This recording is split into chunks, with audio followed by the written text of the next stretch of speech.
Hello everyone, I am from Group 4 and today my team and I are going to present our topic problem with nouns and verb.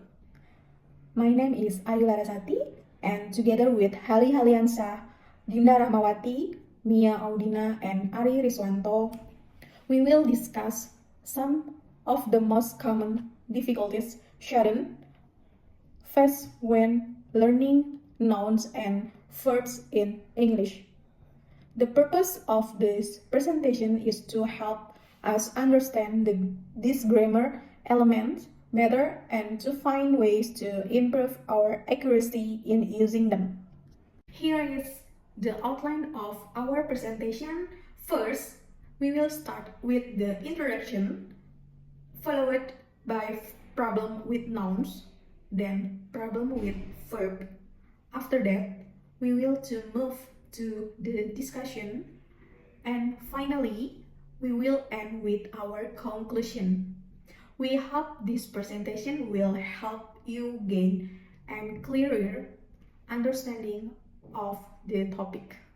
This is the identity from my team. English is an international language that is widely learned around the world, including in Indonesia. However, learning a language that is not used in daily life can be quite challenging, especially because English grammar is very different from our first language. One common difficulty is subject-verb agreement, which means the verb must match the subject in number and person. For example, if the subject is singular, the verb must be singular. If the subject is plural, the verb must also be plural. Science nouns are often used as subjects. Understanding both nouns and verb is essential in mastering English sentence. Let's begin with nouns. Nouns are as to name people, animal, places, things, or ideas. However, many learners still make mistakes when using singular and plural forms. For example, they may say many information instead of much information, all books instead of all books. Another problem appears when learners deal with irregular plural, such as guests or children. Students also sometimes confuse countable and countable nouns with saying how words like mice and mayor as they mistaker are common but can improve drugs consistent plastics and exports. The connect examples.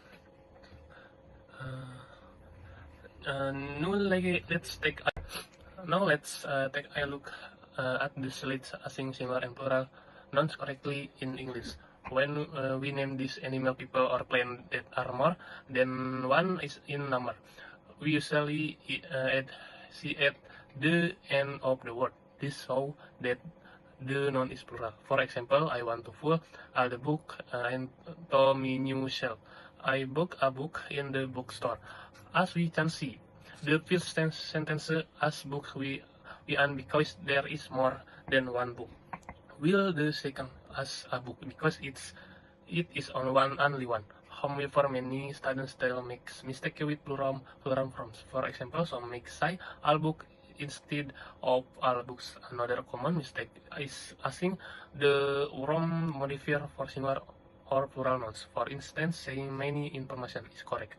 Is incorrect, it should be much information. This small detail may look simple, but they are very important to make your English sound more natural and grammatically correct.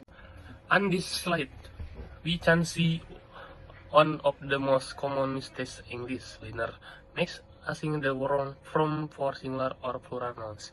Sometimes people use the plural form for uncountable nouns or the singular form for plural nouns. For example, say the furniture are new is incorrect. The correct sentence should be the furniture is new. This is because the word furniture is uncountable noun, which always takes a singular verb. So even it seems like more than one item. We treat it as singular in English. On this slide, we can see another common mistake. Using plural only nouns with singular verbs. Some nouns in English are always plural, even though they refer to one item or one group. For example, words like pen, scissors, or police must always take plural verb. Look at the example here, saying my pen is too long is incorrect. The correct form is my new pen are too long. The same goes for the police are coming. Not the police is coming. So even if this noun seem to refer to a single thing, grammatically they behave as plural nouns, and we must match them with plural verbs. On this slide, we learn about irregular plural nouns. Usually, we make plural by adding c at end of a word, like books. Books, but some don't follow this rule. These are called irregular plural. For example, guys, gise, still, children, woman, woman, and dear, dear. This word look different or sometimes tie the same in plural form. In tests like 12, this form of the upper. So the best way to learn them is by reading and practicing regularly until you remember them naturally. Irregular plural of nouns. This slide shows some irregular plural nouns, nouns that don't just add s or s. For example, man, man, woman, woman, foot, feet, mouse, mice. Some words and end like child, children, or ox, oxen, otter stay the same, like fish, deer, and sheep.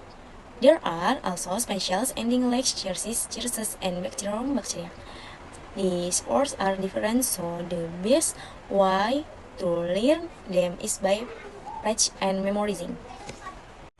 Distinguishing countable and uncountable nouns.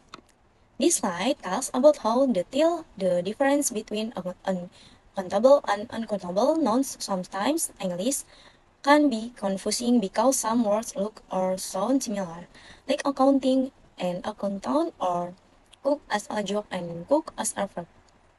To avoid mistakes, we need to know the exact meaning of each word and remember whether in reference to a thing or a person. The best way to learn this is by reading more examples and participating often. Problem with verbs.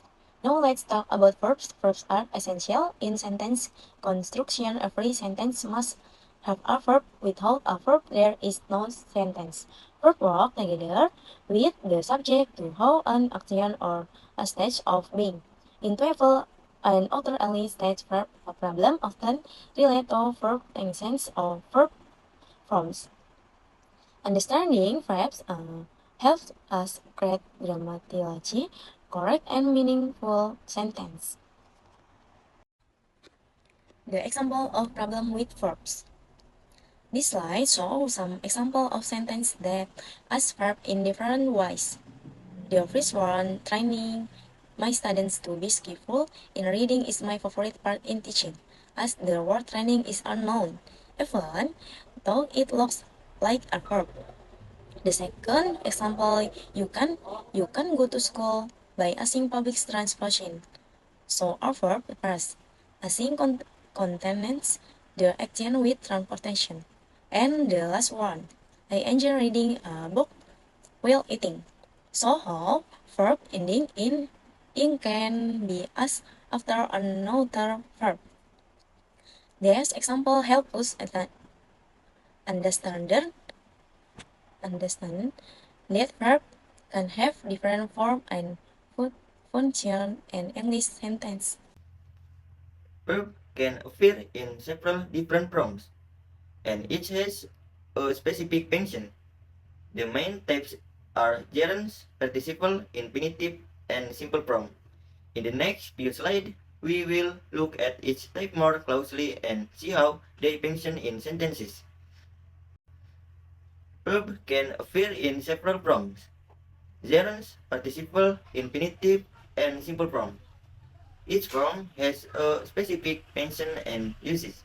Parent is a verb form that ends with ing and punctuation as a noun because it acts like a noun. A gerund can be used as a subject, an object, or the object of a preposition.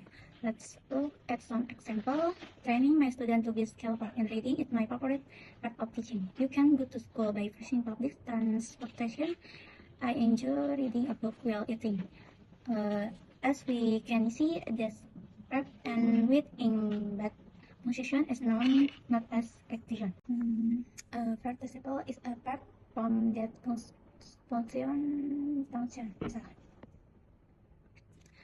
A participle is a verb form that functions as an adjective.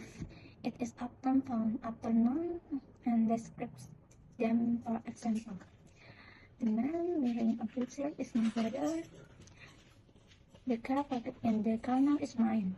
In this sentence, wearing and circle and verbs in form, but they do not act as verb. They describe the noun and the car to the add an adjective. This is why participle and also called verbal and adjective. The next type is infinitus. We usually start with the word to. Infinitus can function as a noun, an adjective, or adverbs in a sentence. Here are two examples. One to appreciate is hardworking performance is a good easy. I will be helping to manipulate everyone. Now that sharing is caring. Infinitus can be used to express purpose or intention, and they makes sentences sound more formal and structured. From our analysis, we can conclude that verbs, nouns, and verbs are crucial elements in constructing a sentence.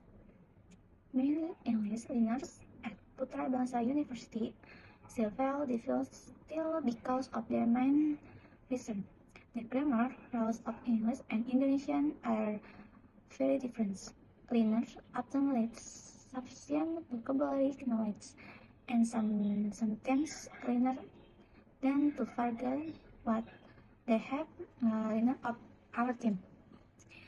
By identifying these challenges, teachers can develop more effective strategies to improve students' understanding of non-verb agreement. We can conclude that both nouns and verb are crucial elements in constructing sentences. Many English learners at university still face difficulties because of three main reasons. The first, the grammar rules of English and Indonesian are very different. Second, learners often lack sufficient vocabulary knowledge. The third, learners tend to forget what they have learned over time. By identifying this challenge, teachers can develop more effective strategies to improve students' understanding of noun-verb agreement. That brings us to end our presentation. We truly appreciate your attention and hope that our discussion has given you a clearer understanding of problem with nouns and verb. If you have any question or comments, we will be very happy to discuss. Thank you very much for listening.